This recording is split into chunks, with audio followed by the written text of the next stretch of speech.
Hello friends, welcome to our classes. मैं Bhupendra Pandey. Gas में जैसा कि आप लोग को मैकेनिकल इंजीनियरिंग के फोर्थ सेमेस्टर कैड और कैम के बारे में यानी हम कह सकते हैं कंप्यूटर एडेड डिजाइनिंग और विनिर्माण यानी मैन्युफैक्चरिंग के सिलेबस के बारे में बात कर रहे हैं। यहाँ पे आप लोग को कुछ ऐसे मोस्ट इंपॉर्टेंट क्वेश्चन बताऊंगा कि जो एग्जाम के बेस पे काफ़ी मोस्ट इंपॉर्टेंट है। यहाँ पे आप लोग को कल यानी कि 1 तारीख को एग्जाम है यानी कैड और कैम का, ठीक। तो वहाँ पे इस बेस पे किस प्रकार से क्वेश्चन पूछे जाते हैं, तो यहाँ पे आप लोग को इस प्रकार से क्वेश्चन किस प्रकार से पूछे जाते हैं, कौन सा चैप्टर किस प्रकार से मोस्ट इंपॉर्टेंट है, इनके बारे में सभी चीज़ों के बारे में हम स्टेप बाय बात करने वाले हैं। यहाँ पे आप लोग को वीडियो लास्ट तक देखी है तभी आप लोग को समझ में आएगा।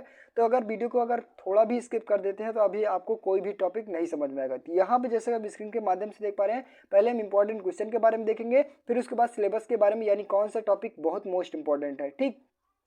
तो यहाँ पे जैसा कि आप मोस्ट इंपॉर्टेंट क्वेश्चन यानी कह सकते हैं मॉडल पेपर देख पा रहे हैं। तो मॉडल पेपर यानी कंप्यूटर एडेड डिजाइनिंग और विनिर्माण, कंप्यूटर एडेड डिजाइनिंग और मैन्युफैक्चरिंग, ठीक। तो यहाँ पे आप लोग को जैसा कि आप लोग को फर्स्ट क्वेश्चन देख पा रहे हैं, यहाँ पे कंप्यूटर एडेड डिजाइनिंग क्या होती है यानी हम कह सकते हैं कैड क्या होता है, इनके बारे में पूरा विधिवत सही ढंग से पढ़ना, इसका उद्देश्य क्या होता है, इसके लाभ क्या होते हैं, इसकी हानि क्या होती है, इन सभी चीज़ों के बारे में पूरा मोस्ट इंपॉर्टेंट के क्वेश्चन के बेस पे आप लोग को सही विधिवत से पढ़ लेना। वहीं पे आप लोग को आ जाता है तो कंप्यूटर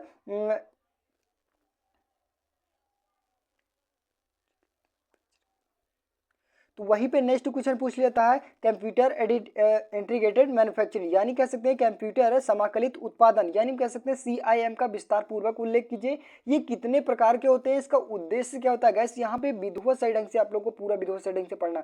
वहीं पे कैड और कैम का कार्यान्वयन यानी कह सकते हैं कार्यान्वयन किस प्रकार से किया जाता है, इसका कारण कौन कौन से होते हैं, इसका उद्देश्य क्या होता है, इनके बारे में, इसके लाभ कौन कौन से होते हैं, इसका कार्य क्या होता है, इन सभी चीज़ों के बारे में पूरा स्टेप बाय स्टेप पढ़ लीजिएगा। वहीं पे नेक्स्ट क्वेश्चन पूछ लेता है तो डेवलपमेंट ऑफ सरफेस यानी कह सकते हैं जो डेवलपमेंट ऑफ सरफेस क्या होता है, ये कितने प्रकार के होते हैं, इनके बारे में पूरा विधिवत सेटिंग से पढ़ना है। वहीं पे आप लोग को आ जाता है क्वेश्चन आता है जैसा कि आप लोग को देख पा रहे हैं यहाँ पे बोलियन फंक्शन क्या होता है, यूनियन एक्सट्रैक्शन क्या होता है, सब्ट्रैक्शन क्या होता है और इंटरसेक्शन क्या होता है और कंपोजिट सॉलिड्स क्या होता है यानी क्रिएट किस प्रकार से करते हैं, इन सभी चीज़ों के बारे में आप लोग को पूरा विधिवत सेटिंग से पढ़ना है। काहे कि गाइस यहाँ पे वेरी मोस्ट इंपॉर्टेंट है, यहाँ पे 3D space on building objective यानी ऑब्जेक्टिव्स के चैप्टर वाले से में आ जाता है। वहीं पे आप लोग को 3D स्पेस क्या होता है, इसकी वस्तु किसके विभिन्न प्रकार के व्यू किस प्रकार से किया जाता है, इन सभी चीज़ों के बारे में आप लोग को पूरा विधिवत सेटिंग से पढ़ना। वहीं पे आप लोग को मॉडल स्पेस क्या होता है और पेपर स्पेस के बारे में क्या समझते हैं, मॉडल स्पेस और पेपर स्पेस के बारे में आप लोग क्या समझते हैं,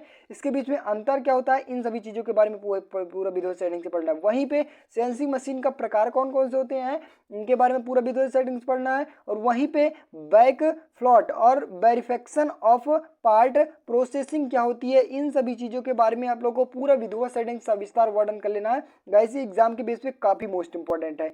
वहीं पे नेक्स्ट क्वेश्चन पूछ लेता है यानी फ्लेक्सिबल मैन्युफैक्चरिंग सिस्टम FMS क्या होता है, ये कितने प्रकार के होते हैं, इसके कार्य कौन कौन से होते हैं, इन सभी चीज़ों के बारे में पूरा विधिवत सेटिंग पढ़ना है। वहीं पे 3D प्रिंटर यानी 3D प्रिंटिंग का संक्षिप्त वर्णन कीजिए यानी 3D प्रिंटिंग क्या होती है, इन सभी चीज़ों के बारे में पूरा विधिवत सेटिंग पढ़ना है। वहीं पे नेक्स्ट आता है तो पोस्ट डिपोजिशन मॉडलिंग क्या होता है यानी कह सकते हैं उनके बारे में आप लोग को पूरा विधिवत सेटिंग से पढ़ना। वहीं पे नेक्स्ट क्वेश्चन आता है तो निम्नलिखित में से 2 भागों का वर्णन करने के लिए आ जाता है तो रोबोटिक्स क्या होता है, रोबोटिक्स वाला chapter very most important question guys में जैसा कि आप एग्जाम के बेस पे, ठीक। वहीं पे रोबोटिक्स क्या होता है, इनकी उपयोगिता क्या होता है, इसका कार्य कौन कौन से होते हैं, इनके एलिमेंट्स यानी अवयव कौन कौन से होते हैं, इन सभी चीज़ों के बारे में पढ़ना। वहीं पे रोबोट की गति किस प्रकार से होती है, रोबोट की भुजा शरीर को किस प्रकार से गतियाँ की जाती है, इनके बारे में विधिवत सेटिंग पढ़ना है। और रोबोटिक नियंत्रण किस प्रकार से किया जाता है यानी कह सकते हैं जो एक प्रकार से रोबोट किसी भी रोबोट को किस प्रकार से कंट्रोल किया जाता है, इनके बारे में पूरा विधिवत सेटिंग से पढ़ना है, ठीक। तो आई होप गाइस यहाँ पे जितने भी मोस्ट इंपॉर्टेंट क्वेश्चन यानी आप लोग को 15 मोस्ट इंपॉर्टेंट क्वेश्चन ऐसे बताए गए जो एग्जाम के बेस पे काफ़ी हेल्पफुल होने वाली है।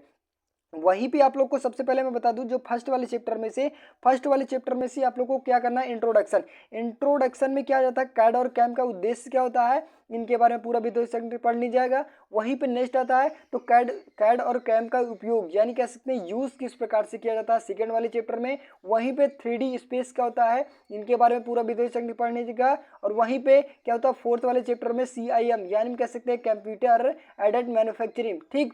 ठीक, यहाँ पे आप लोग को कंप्यूटर यानी कैम के बारे में आप लोग को पूरा वीडियो सेक्शन पढ़ना है। ठीक गाइस, यहाँ पे और कैम के बारे यानी सीआईएम और कैड और कैम के बारे में, तीनों चीज़ों के बारे में आप लोग को पूरा वीडियो सेक्शन पढ़ना है। वहीं पे एफएमएस यानी कह सकते हैं फिफ्थ वाले चैप्टर में एफएमएस यानी इनके फ्लेक्सिबल मैन्युफैक्चरिंग सिस्टम क्या होता है, इन चीज़ों के बारे में पढ़ लेना।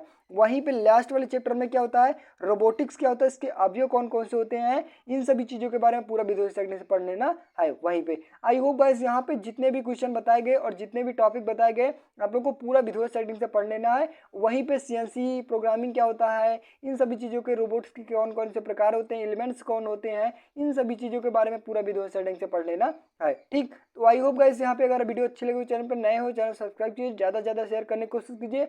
मिलते हैं नेक्स्ट वीडियो में, तब तक के लिए जय हिंद।